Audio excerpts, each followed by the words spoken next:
Welcome to the Cashflow Guys podcast. That's right, ladies and gentlemen. It's that time again. We are here. It's Friday morning. I've got an amazing guest for you. This is a repeat guest of the Cashflow Guys podcast. This week, I've got none other than Rod Khleif. Now, Rod is a guy that really needs no introduction, I got to tell you. He's the host of the #1 real estate podcast, Lifetime Cashflow, through real estate investing. He's got an audience, ladies and gentlemen, over 5 million people. That's crazy. If you are interested in investing in real estate and you haven't heard of Rod Khleif, you need to stop what you're doing, get over there and subscribe to his website. Rod is first a philanthropist, second a business owner, not just one business, multiple business. And he was a guest of on this show way back to episode 30. We talked about kind of the differences between single and multifamily real estate. So if you want information on that, roll on back to episode 30, take a listen to that. But Rod, are you with me? Yeah, brother. Glad to be here, my friend. This will be fun. Always an honor to have you on the show. Thank you, my friend. No, thank you, buddy. Thank you so much. We're going to have a lot of fun today. We talked before about the differences between, well, one of the things we talked about is the differences between single family and multifamily, but we also talked about a seminar back then of which you were in attendance. Oh yeah. I got the memo on that seminar for sure. You did? Yeah, maybe I should take your listeners back a little bit, even ahead of that. Why don't I do that and give them a little framework? So absolutely. I call failures seminars. Okay. And that was a big one back in 2008. But let me go back. So I immigrated to this country when I was 6 years old with my brother Albert and my mother Svancha. And we ended up in Denver, Colorado. Didn't have much of anything. In fact, I wore clothes from the Goodwill through junior high school. You know, we ate expired food, drank powdered milk because that's all we could afford. And, right. I know a lot of people had it harder than we did, but I knew I wanted more. And my mom had an incredible work ethic. She babysat kids, and with her babysitting money, when I was 14, she bought the house across the street from us for $30,000. When 2 years later, she told me it had gone up $20,000. When I turned 17, she told me it had gone up $20,000 while she slept. I'm like, what? I'm getting into real estate. Right. So I got my broker's license back then, became a real estate broker, and didn't make any money. Made maybe eight grand my first year, maybe a little more than that, 9 or 10 my second year. But my third year, I made over 100. What happened between year 2 and 3? And it's relevant because it relates to my big seminar in 2008. So I met a guy that taught me about the psychology of success and how important mindset is to your success in anything. In fact, I talk about it on my show where I really believe 80 to 90% of your success in anything is your mindset and your psychology. Only 10 to 20% is the real estate stuff that we talk about on our shows. I met this guy and that caused me to have the mindset I needed to take massive action and make it happen.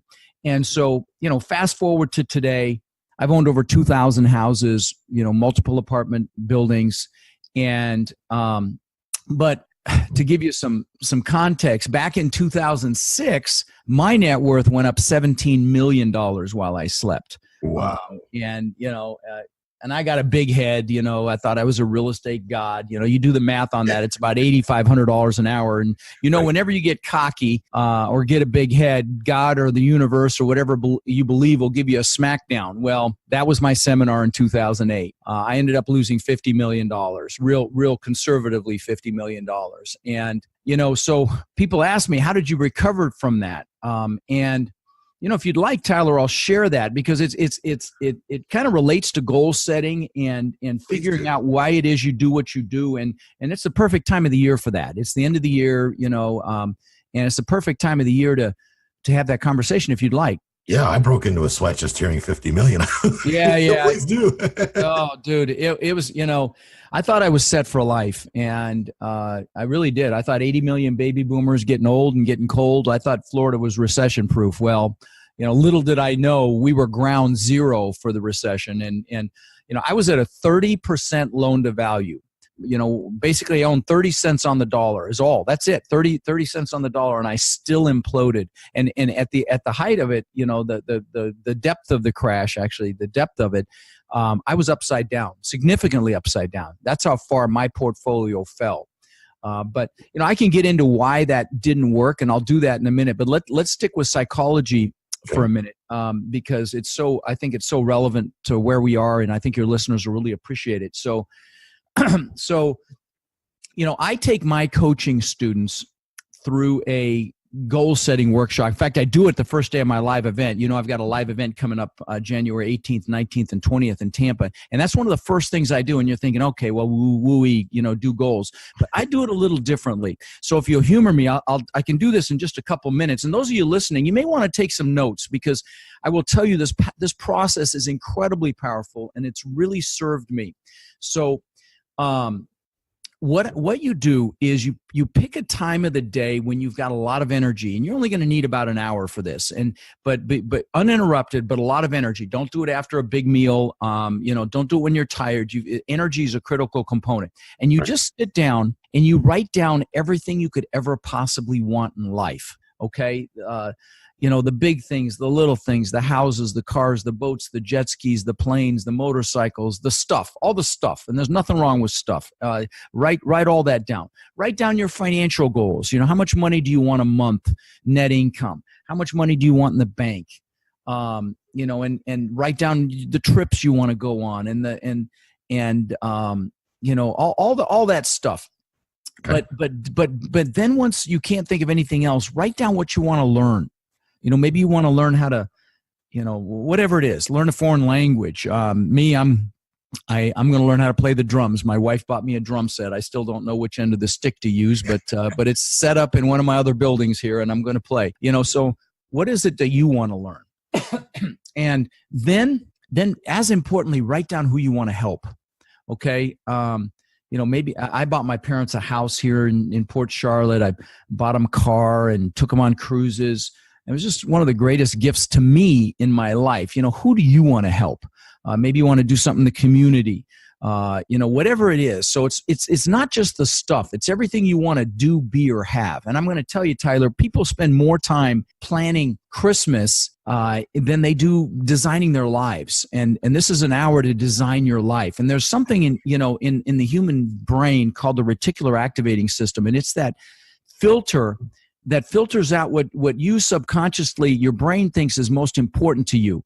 And a great example of it is when you first buy a car, you never really notice them. And then when you buy the vehicle, you see them everywhere. And were they there before? Yeah, of course they were, but you just didn't notice them until, your reticular activating system realized it was important to you. And the same thing applies to your goals. So, when you're writing your goals down, pretend it's Christmas. And if you write them down, you're going to get them. And I will tell you that's not outside the realm of reality. When I was flat broke, in Denver, I wanted to live on the beach. I knew I wanted to live on the beach, and I dreamt about it for 20 years and visualized it for 20 years. I want to talk about that in a minute too, but and I ended up building an $8 million mansion on Casey Key down here in Sarasota, this giant home and 10,000 square foot home. And that was unthinkable at the time. So my point in that is take the lid off your brain and just imagine if you write it down, you're going to get it, because that starts that reticular activating system process of honing in on what it is you want. Once you've written down everything you want to do, be, or have, just a couple more steps, and they're really important. It's not a goal. You want to make sure everything you write down is measurable. Okay, that's very important, clear and measurable. But then by each one of those goals, write a number as to how many years you think it's going to take you to achieve it. Just put a 1, a 3, a 5, a 10, or even a 20. And remembering that as human beings, we will overestimate what we can accomplish in a year and massively underestimate what we can do in a decade. So, but put a time limit on each goal. That makes it real, okay? And then once you're done doing that, I want you to pick your number one goal. Just the one that if you got it would be like, holy crap, this is just incredible. Write that goal down. And if there's 2 or 3 that are equally exciting, just pick one. It won't matter for what we're doing, but pick like a top goal. Then pick your top 3 one-year goals. And I want you to put those 4 goals on a separate sheet of paper. We're almost done here, but now we're getting into the meat of this. And this is where most people stop. In fact, most people don't even get this far. But what you're going to do next is critical. You're going to write down a paragraph for each one of those goals, why it's an absolute must, not a should, a must. And, we say we should do this, we should do that, and we end up shoulding all over ourselves. Yeah, right. And so make it a must. And write down and use emotionally charged words like amazing and incredible. And so I can show my wife or husband what success looks like, so we can do whatever we want, wherever we want, whenever we want, and bring whoever we want. Whatever it is for you, write it down and make it powerful, emotionally charged. Words are very, very powerful, so use them. And then once you've written down some positive reasons why it's an absolute must, so I can show my kids what success looks like, and whatever it is, once you're done with that, put some pain in there, okay? Put things like, so I don't, if you don't achieve the goal, so I don't live a life of regret, so I'm not a failure, so I don't fail my family, so I don't fail my kids. Make it painful. I know that sounds harsh, but I'm telling you, as human beings, we will do more to avoid pain than gain pleasure. So use that, because this is the fuel, okay? This is the fuel to get you to take action, to get you to step outside of fear, to get you to, push through comfort. Because I will tell you, a lot of people don't take action because of fear, or because they're comfortable. And that magnificent life you want is on the other side of comfort. It's just on the other side. And this is the fuel to do that. So once you've got your whys written down, positive and negative, there's one more step. And I want to tell you this step by giving you some examples. When I turned 18, I got my broker's license. You could do it with education back then. You didn't need experience like you do now. But right when I turned 18, I got my broker's license, and I bought a 4-door Ford Granada. Because I thought you had to have a 4-door car to show houses, to take people on tours of houses. And this was the ugliest freaking thing you ever saw in your life. But I had a broker that I worked with that had a Corvette, and he let me drive it. And that piece is very important, that experiential piece. So before I forget, if there's something that you want, try to experience it as much as you can. If you want a house, go do open houses of houses like it. If you want a car, go drive it, go test drive it. If you want jewelry, go try it on. Whatever it is, if you want to go on a trip, visualize yourself at that trip. I'm getting ahead of myself, but my point is, that experiential piece was important. But what I did was, this is before you could even spell internet. This is back in, about 80. I went into a magazine, and I got a picture of a Corvette. I cut it out, and I taped it to the visor of that bone ugly 4-door Granada. Nice. And I'd look at it when I got in the car. A year later, I had a beautiful Corvette. Now, I'm going to give you some examples here just to hopefully inspire you. Now, this is not me bragging, because the things I'm going to share with you don't even interest me anymore. But I want to use them as examples because they're great examples. I'm going to give you a couple more car examples. So back then, the TV show Magnum P.I. was out there with Tom Selleck, and he drove this incredible Ferrari 308. I got a picture. Red Ferrari, beautiful. And I got a picture of that actual Ferrari and put it on the visor of my Corvette. A couple years later, I had a Maserati look just like it. And then my last example, car example, is I'm the guy that always wanted a Lamborghini. Okay, I loved them. Back when Mike Tyson got a Lamborghini Countach, I had pictures on my wall. The bikini girls washing them. The whole that was me. So I had all of that. And what's incredible is my son collected models of exotic cars. He had about 30, and he had a model of the exact same color and style Lamborghini Gallardo that I ended up getting, that I ultimately wrecked here in Sarasota. But the point is pictures work. And so that's the last piece. After you've written your goals and your whys, go on Google, find pictures that resonate with you, associated with your goals, and make sure that you put them somewhere you're going to see them. I want to give you one more example. If we were videoing, I could show this to you. I use a paper planner. It used to be called a Daytimer. Now it's a Franklin Covey. And in the back of this thing, I've got pictures. You can hear the plastic. I've got pictures that have been in here for literally 20 years, okay? And the first pictures are my gratitude pictures. I've got pictures of my kids when they were very young, and they're in plastic, and they're all dog-eared. And then behind that, there are pictures of the houses that I wanted. I've got pictures that look just like the view from that house that I built on Casey Key here in Sarasota. And then I've got pictures of the compound that look just like the compound I live in now. It's uncanny. Okay. And then watches. I've got a few $100,000 worth of watches. Again, stuff that doesn't interest me anymore. The Lamborghini. I got pictures before I ever got it. Rolls Royce. All this stuff that I got because I had pictures. So guys, don't underestimate the power of this. Some of you analytical ones are probably going, oh, this is too foofy for me. Well, I'm here to tell you that would be a mistake because this stuff works. I'll give you a couple more examples. This is about visualization and to manifest what you want. Like if you could see my office here, you'd see pictures of the things that interest me now. I'll give you a couple more examples of visualization. Well, let me give you a great one. All Olympic athletes now, it's like standard must-do practice. You visualize a race before you do it. And the Russians started this, but it is like they all do it now. Okay, so that was an example. Another one, Jim Carrey.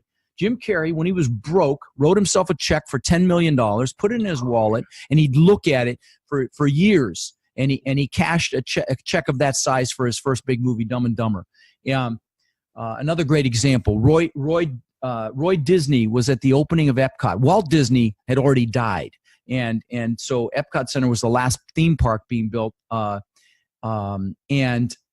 And again, at the grand opening, Roy was there, but Walt wasn't because he was gone already. And a reporter came up to Roy and said, it's a shame Walt didn't get to see this. And Roy looked at him and said, the only reason you're seeing this is because Walt saw it. That's and powerful.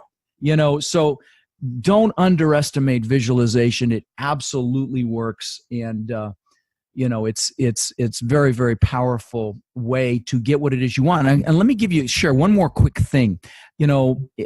Any successful person I've ever met or interviewed on my show, and I interview, like you, I interview successful investors on my show. Almost all of them have a morning routine of some sort. In fact, I just had Hal Elrod on the show that wrote a great book about this called The Miracle Morning. Highly recommended. He's a great guy. I've given away hundreds of copies of that book. But I do a little different version. But you should have a morning routine. If you want to be successful, you need to have some successful habits, and a good morning routine is one of them. So let me share one that will really help you manifest goals. And it's very simple. It takes literally 2 or 3 minutes. You can do it longer, but you just sit and close your eyes. And I've got vision boards. I've created vision boards now as well, big boards, one board for each thing that I'm interested in. And I have a gratitude board as well, because remember, everything starts from a place of gratitude. But I'll sit there and I'll look at those boards for a minute, and then I'll close my eyes and I'll be grateful for the things that I have in my life, that I'm, my incredibly beautiful, amazing wife, my compound that I live in now. I got to share. It's funny. I live in a compound now, 6 buildings. I mean, it's spectacular. It's like a park. It's 2 acres on the bay. And because God's got a sense of humor, I can see my old house that I lost across the bay that I was telling you about, that 10,000 square foot house. But my point is, I'll sit and I'll be grateful for the things that I have in my life, my family, my coaching students, my foundation, and the things that I'm doing, and just gratitude. But then what I do is I think about the things that I want as if I already have them with gratitude. And again, I know I've lost a couple of you, but I'm here to tell you, if you want these things, this works, okay? And with emotion, gratitude with emotion about the things that you want as if you already have them. I'm here to tell you, it's I don't know why it works, but it works. You call it prayer if you want, but it's incredibly powerful. So there, I hope that added some value, brother. It's that time of year. Guys, if you're not doing your goals at least once a year, ideally twice, and then writing them down regularly and looking at your whys, how do you get what you want if you don't know what it is? You need clarity. Clarity is power.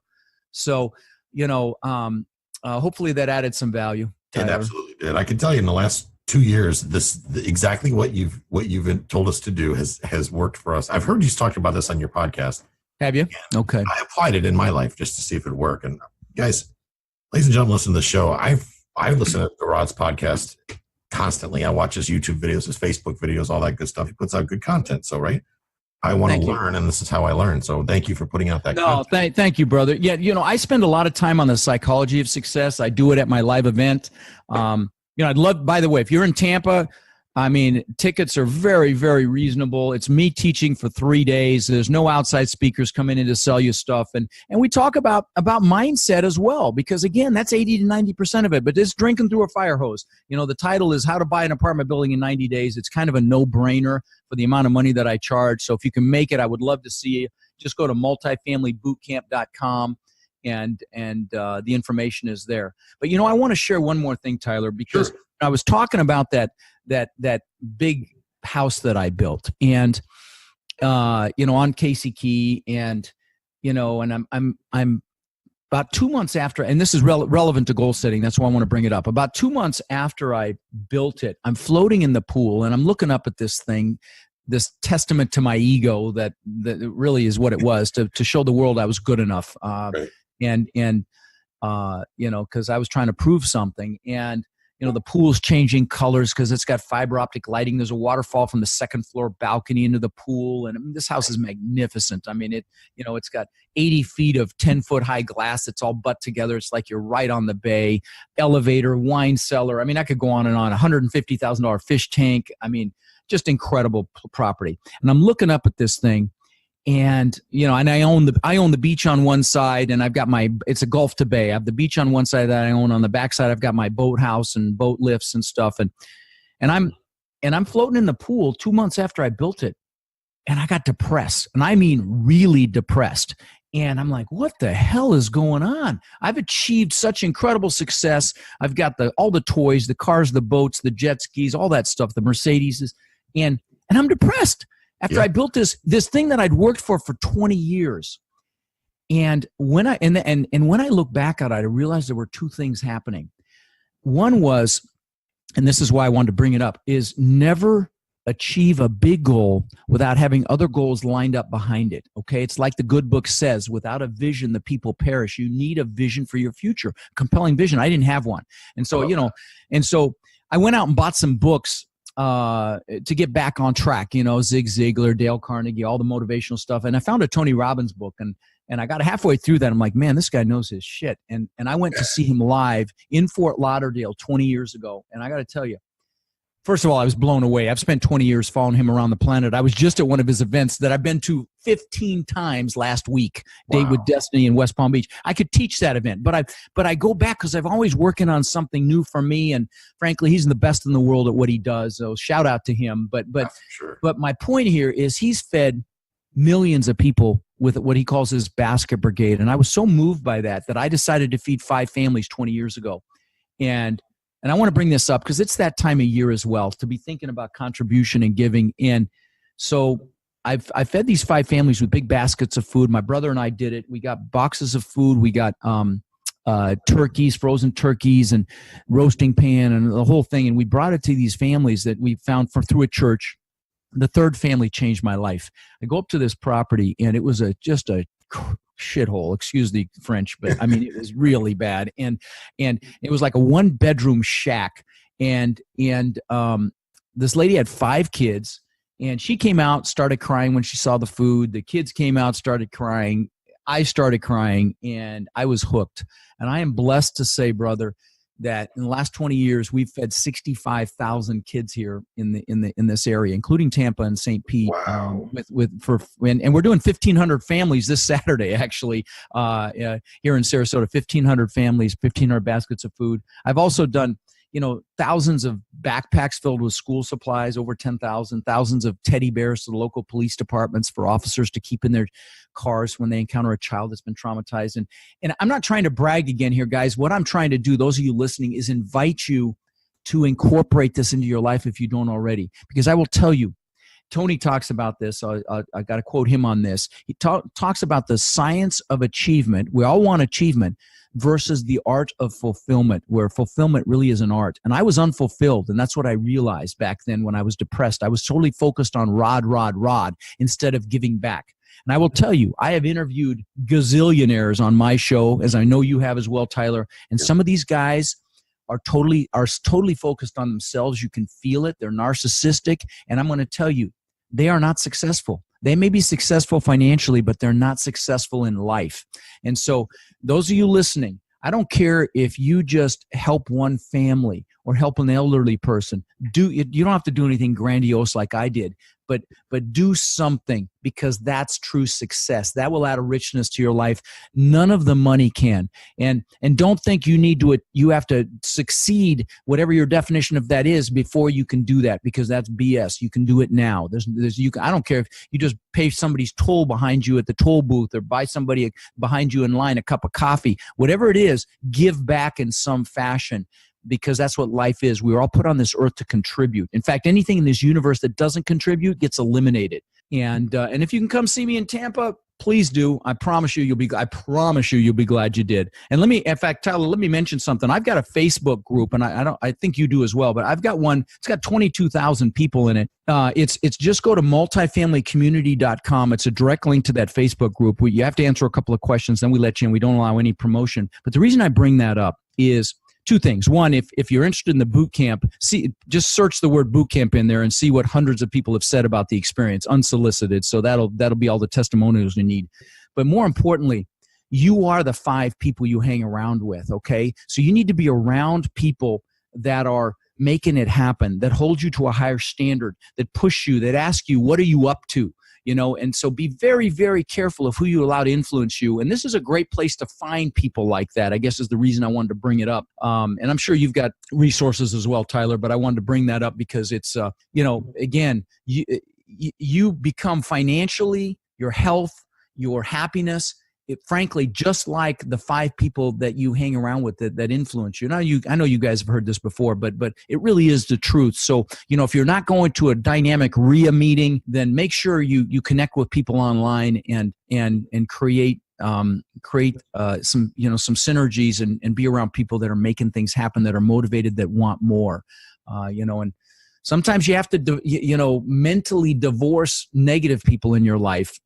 Sometimes that's even family. So I tell people, love your family, love your friends. And sometimes friends will hold you back as well. They're well-meaning because they're fearful and they don't want to lose your love. And so they'll hold you back. So all I tell you in that regard is love your family, love those friends, but choose your peers. Choose who you allow to influence you. Very, very important.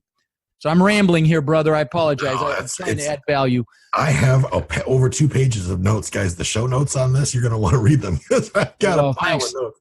Thanks, brother. By the way, you know what? I'm going to put my book on Amazon either in January or February. I'm editing and adding some things, but it's still free. I'll give it to your listeners for free. If they text the word ROD to 41411, they can get a free copy. And it's going to be at least $25. I'm actually thinking about charging $35 for it. So it's a free book. It's like a textbook for the multifamily real estate investing business. There's no fluff at all.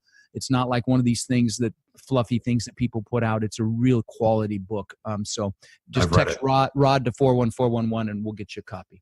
Absolutely. I've read the book. I could speak for that. Rod, before we wrap up, I just want to talk about, we glossed over it a little bit, but I don't want to gloss over it because I think it's really, really important. Now, guys, that we put on the mailbox money system. That's a completely different system than what Rod puts out.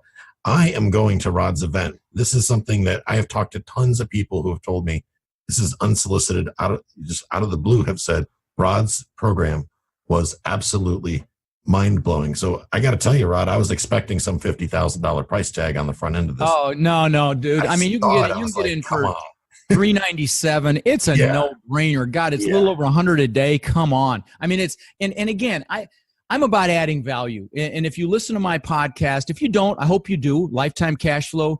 I think you'll see that. And because I've learned that the people that add the most value, like you, Tyler, that add the most value, they're the ones that are the most successful. That's and right. It's now I'm not telling you to give to get.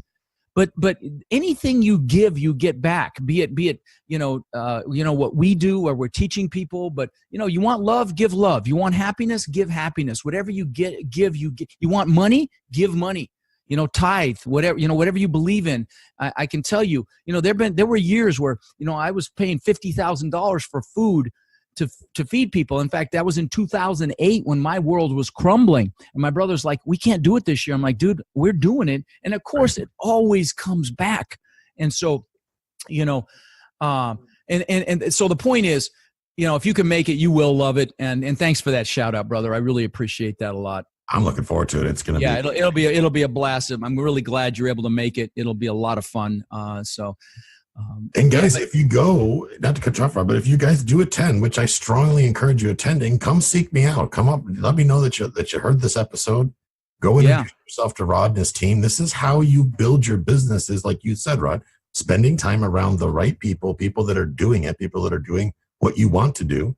I keep the price really low, and I will tell you that I've got students that have been to every one of my events, and they keep coming, dozens, because of the networking opportunities, because, they recognize that, who you surround yourself with is who you become. So it's not just the education. I mean, it's going to be drinking through a fire hose, I promise you, but you get a manual that's 2 inches thick. I mean, you're going to get everything you need, but the connections that you make are just incredible. So, and I don't care if you do it with me, but if you're serious about any business at all, be it real estate, be it entrepreneurship, whatever it is, don't dabble. If you're going to do this, learn it. Dabblers get crushed. I don't care what the business is.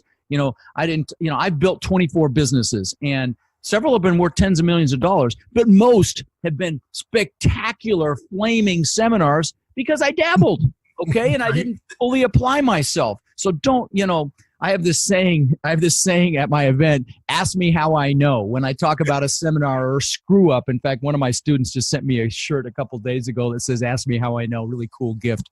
But, that's kind of a trademark saying for me, ask me how I know. But anyway, the point is don't dabble. So if you're going to learn real estate, then really learn real estate. If you're going to do whatever it is you're going to do, learn it. Don't, and that also goes to, giving your money to financial planners and money managers and stuff like that. Listen, if you don't understand what they're doing, you're making a big mistake. Don't let anybody have your money with something you don't understand. And that goes for real estate investing as well. If you invest passively in somebody's deal, you better understand what it is they're doing so you can vet them and vet the deal. Because, in this hot market, there are mistakes being made, I promise you. And if you come to my event, you'll know what to look for. But regardless, make sure you educate yourself. That alone, Rod, is a topic for a whole episode all by itself, I bet. Yeah. But yeah, absolutely. Guys, take your time. Rod, thank you so much for coming out. It was a lot of fun, brother. I'm really looking forward to seeing you here in a few weeks and catching up, my friend. Absolutely. Guys and girls, you heard it. Multifamilybootcamp.com. I strongly encourage you being there. Come up when you're there. Say hello. You guys all know what I look like. My mugshot's all over the place, right? Come out, shake hands. Sideways and forward. That's right? Come out and meet Rod and his team. I'm excited. I'm pumped up. I can't wait to go. I'm really looking forward to it. Awesome. Rod, thank you again so much. Awesome, brother. All right, my friend. Thanks for having me on the show. It was a lot of fun. Well, there you have it, ladies and gentlemen. I hope that you found value in this episode. I know I did. Make sure that you head over to Rod's website, get signed up for his, or get subscribed to his podcast. Take the time to listen. He's got some great stuff on there. He really does a great job. And ladies and gentlemen, if you're not already a member of the Cashflow Guys community on Facebook, head over to cashflowguys.com/group. If you ever want to reach out, you have questions, want to get you unstuck, get you pointed in the right direction, make sure you head over to cashflowguys.com/ask Tyler, cashflowguys.com/ask Tyler. That gives you a slot on my calendar. Be more than happy to reach out to you and get you started in the right direction. This concludes today's episode. You don't have to wait till the next episode to learn to earn. Head over to cashflowguys.com and contact Tyler and his team for more powerful tips and ideas so you can start generating multiple streams of income and escape the rat race.